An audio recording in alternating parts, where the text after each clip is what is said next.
hello there, ladies and gentlemen, boys and girls, children of all ages. My name is Mr. Dogboat333, and welcome back to Hearts of Iron 4 Kaiserredux as the Bargzai Empire.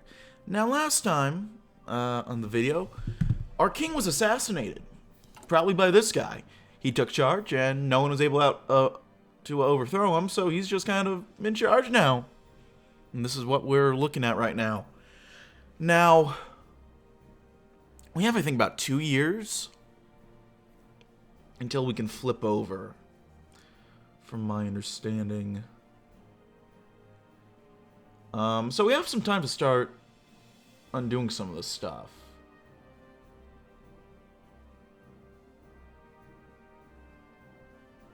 But we still gotta wait a little bit. But we can keep going for now and see if we end up doing any better. Ooh. Today is the first day of Eid ul-Fitr, and all Muslims are celebrating the end of Ramadan. Eid Mubarak. By the way, Happy New Year to everyone. At least, like, this is the first video I'm recording in the new year, at least. It's not the first one going up. I think the first part of the series is the first one to go up. But, if you're watching this, a Happy New Year to you. I can actually legitimately say that. Anti-government fails. Interesting.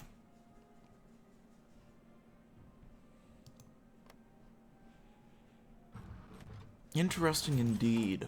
Okay, fruit civilian factories. Let's go ahead and do... Oh, this is beautiful. We got a lot of extra factories in East and West Punjab. Inshallah, indeed. Indeed, Philip. You get it. We're ending the banditry. And next, let's go ahead and do...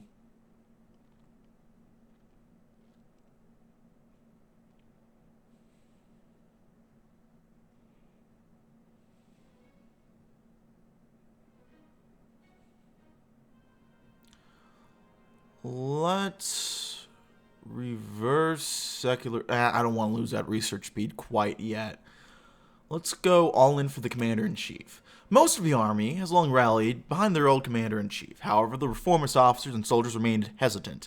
However, with Nasrullah's reign completely unchallenged and their leaders cower in hiding, more and more of them are switching sides. Now the army stands totally united under their first commander-in-chief and devoted to the safety and preservation of Afghan sovereignty.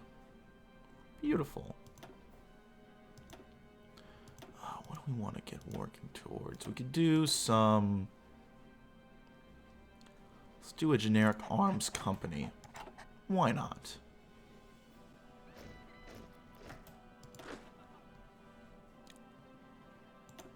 Go ahead, get these guys in.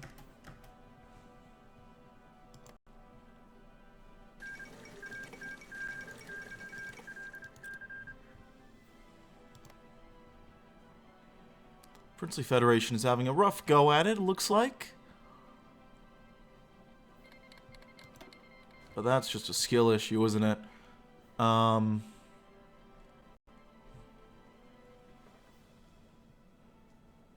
getting working on this. I'm kind of tempted to start recording some TNO after this. Louis Hoffman. Good for a standoff in America. Uh-oh, Charlie failed. Feels bad. What's with the little... Oh no, it's up at the top too. I thought it was a little weird that... Yeah, no, never mind. I don't know if I've ever zoomed out the map, or I haven't in a long time, but... I don't know why that's interesting to me, but never mind. Let's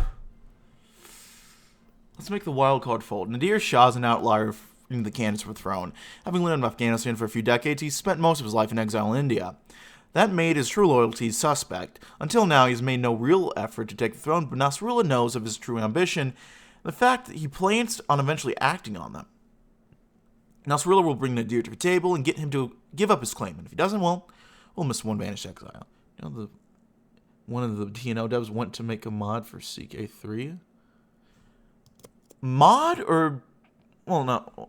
Well, I know Pacifica, she's now a dev on Victoria 3, and like she actually works for Paradox, one of the Tina. Was that Panzer who did that? I feel like I kind of remember hearing that. Republic declared in Serbia. Interesting. I don't quite know if we have the get to grand battle plan.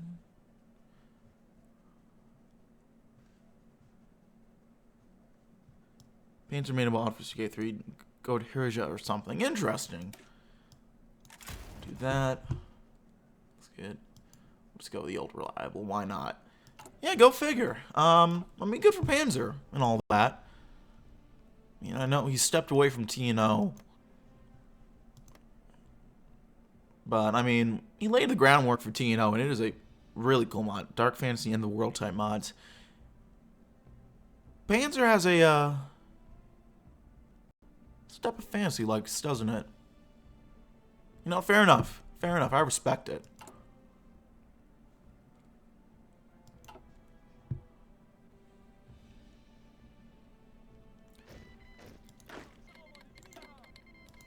Oh. The giant is asleep for good.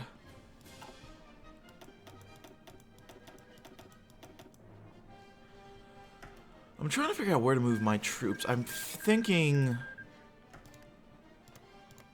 Let me check the Iranian tree.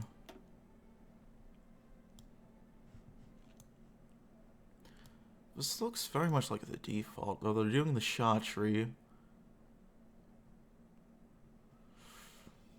Okay, it looks like they might go after us first, which would not be good. So I'll move my troops onto the Iranian border for now. So better Civil War than that weird-ass show trailer for Civil War movie or whatever. I don't know if I knew that, actually. What is that? Ever since Mohammed Nadir Khan has returned to Afghanistan, the Soldier King has been acting erratically. The prince has been reportedly mobilizing large forces to deal with banditry in our Indian territories. Rumors have even spread that Nadir Khan is allegedly receiving support from the British Empire. The Sultan in question, Emir Nasrullah, has met with the prince to put these rumors to rest. In the meeting, the prince has assured his loyalty to the Emir and has informed him of a secret plot by local chiefs to overthrow Nasrullah. During this plot of justice, Nadir Khan has asked for the Emir for the position of chief of the army and a generous endowment. Nasrullah was well aware that the prince was lying, but he knew that Nadir is a skilled military commander with ambitions to match. The Emir must now consider to give in Nadir's demands or make the so-called wild card fold. I don't trust this at all.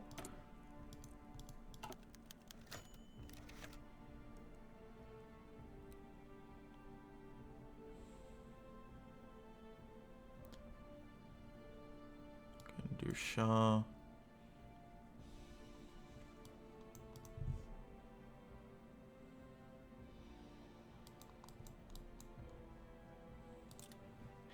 Yeah, listen, I see for your lies. Arrest this prince at once. I'm not worried about that big a hit of manpower. Hopefully that won't bite me in the ass. I'd rather avoid this if I can. At least for a bit. Because the boosts that we get are very nice. Let's give a stern warning to the press. Uh-oh, it says I'm reconnecting right now. That might not mean I'm live. That would suck. I'm still recording on Twitch, so that's not the worst thing, but... Afghanistan does not have a lot of press outlets already, and most of those that we do have are printed. While Nasrullah respects the press and values their independence, he cannot let them run amok. If they print falsehoods, they could destabilize the emirate and throw the nation into chaos. To remedy this, Nasrullah won't let the heads of the largest media companies in the country meet with him. They won't be outright censored per se, but Nasrullah will make it clear that any falseness will be punished. Severely. The Civil War movie. I don't know what you're talking about, actually, Philip. I'm behind on all my weird, quirky media stuff. Trailer for Second American War, modern day. Texas and California split off.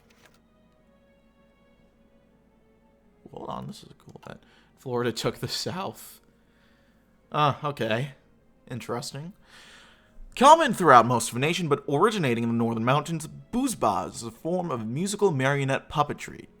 Tradition, popular for people of all ages and commonly practiced by the tribes and clans outside of large cities like Kabul. The centerpiece of the bouzbaz is a handmade puppet of a markhor, or an Afghan goat, both popular in both Islamic imagery for their ability devilish serpents and snakes, and believed to have magic powers over man and nature, which is usually carved from wood and adorned in baubles or sequins.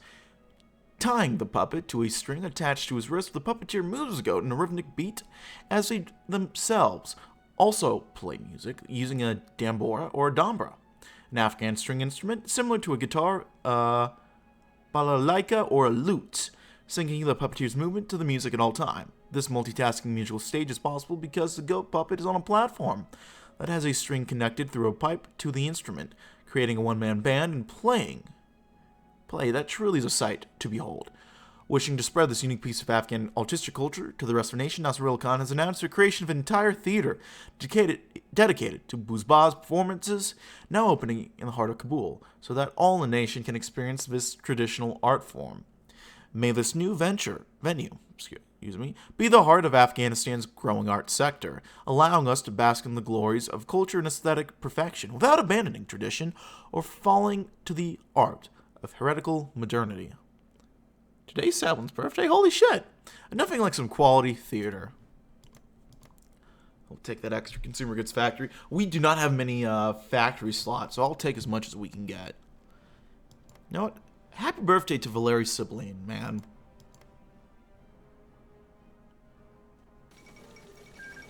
Let's win the Greek referendum. Panama Canal crisis. Yes, yes.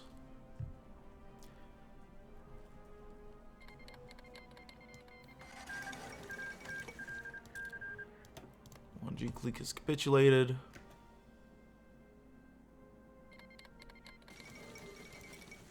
It's one of the guys down there, I want to say, right? I forget.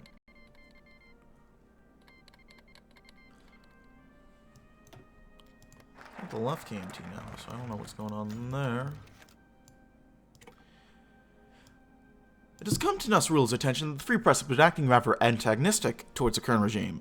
The actions perpetrated by the press have been particularly hostile against his rule, where they have been circulating stories that the rather brought a great harm towards the image of the emir. Nasrullah has decided to spring into action, has arranged a meeting with many prominent journalists in Kabul.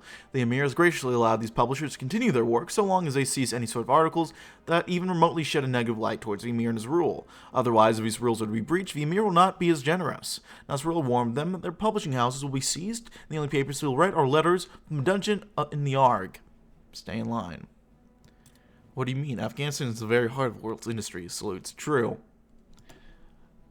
Huge in the oil, not the oil, the opium industry, of course. The most notorious of the bandit rebels is Habibullah Khani. He and his brigands continue to be a thorn in our side, trying to pull our nation even further to the right. However, some in the army and government want us to outright destroy him. Nasrullah remains hesitant. While Kalakani as most radical is a little bit more than a despot, some of his less radical positions are not too different from Nasrullah. Rumor has it that there are talks between him and the Bandit King. Interesting indeed. I'm sure I might have shared this before, but my grandpa used, it's more relevant to this, I guess. My grandpa wants to go to Afghanistan.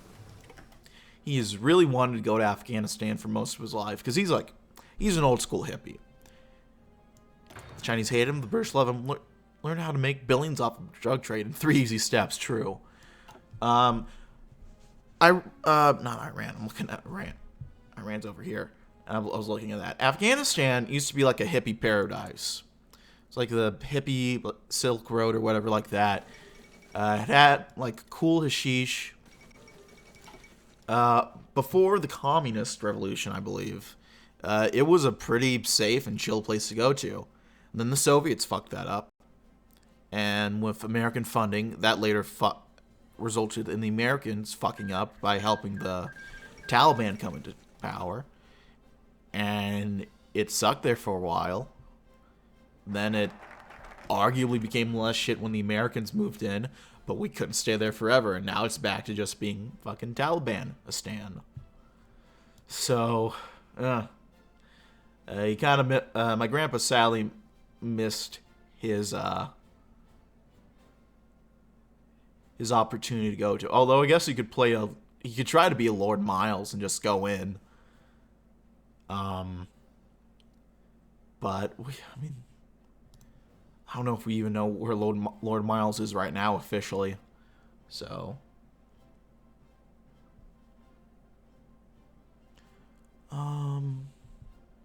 let's do this because we're eventually going to get a lot of cores. So all of us, well, Lord Miles is still alive. I heard some shit saying like there are like pictures of him taken. He seems to be alive, if not willingly there.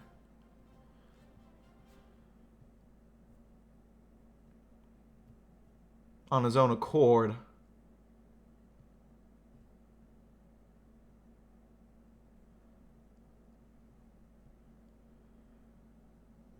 But, you know, that's... I don't know. The Lord Miles story is fucking crazy. If none of you know what that is, there's this British guy who decided to go to Afghanistan. Like, right around the time America started pulling out. And he kind of got stuck there for a while, and he had to have the British Special Forces bail his ass out.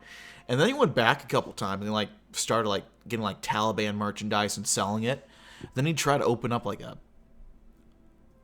some sort of, like, gold mine or something. Like, tried doing some business to get that extracted. And then he just disappeared one day. And people aren't entirely sure if he's still alive or not, but, I mean, I think there's enough evidence to imply that he's at least somewhat alive. Is there an Alexander the Great path? Holy shit. Afghanistan has a lot of wacky stuff. I like it. Anyway, let's reestablish the Daroga. Afghanistan is a land that almost refuses to be ruled. Its ruggedness and rural nature makes any central control difficult. Our additions in India only magnify this problem. To better control the rabble, Nasrullah has returned to the past to reestablish the Daroga, a local police force in the Mughal Empire. They will be assigned to governors to be distributed as they see fit, within some parameters, and more rural areas will effectively be the government. As such, they shall undergo harsh vetting. In any case, we already have hundreds of them ready, with thousands more on the way. Base Bactria writes again. And true. I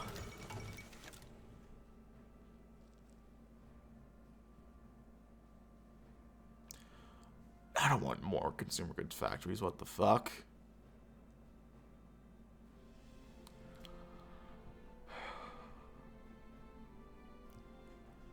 Sirac with support. Dismiss.